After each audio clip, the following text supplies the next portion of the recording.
Good evening. A parked car totaled by a suspected drunk driver. So why won't insurance cover the loss? Senior correspondent Rich Newberg joins us from the newsroom now with this story. Rich? Marcy Murray says Progressive Insurance flatly denied her claim for damages after one of their clients slammed into her parked car.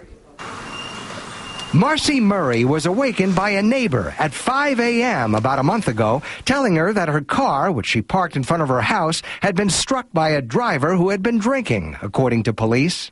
I saw a Grand Am intermingled. Her engine was in my trunk. It was just slammed. Marcy would learn that the driver, 20-year-old Cassie Strawbridge of Buffalo, had also been charged with striking another neighbor's car, and just before rear-ending another car stopped at a light and then fleeing that scene. Strawbridge's auto policy was with Progressive Insurance. Marcy says after a week and a half of unanswered calls from Progressive, she received this letter, which says, "We are unable to honor any request for payment." What did you say to them?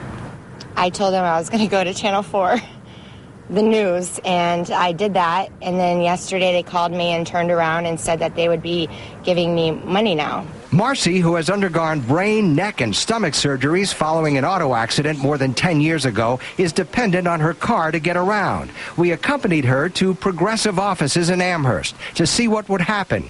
A check was waiting for her. They actually cut me a check, one check, for the amount of $3,045.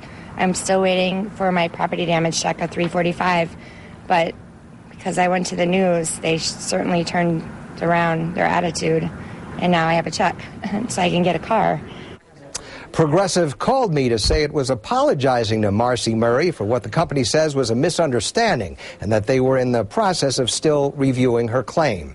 Cassie Strawbridge is being charged with DWI and leaving the scene of an accident. If found guilty, she could face up to a year in jail.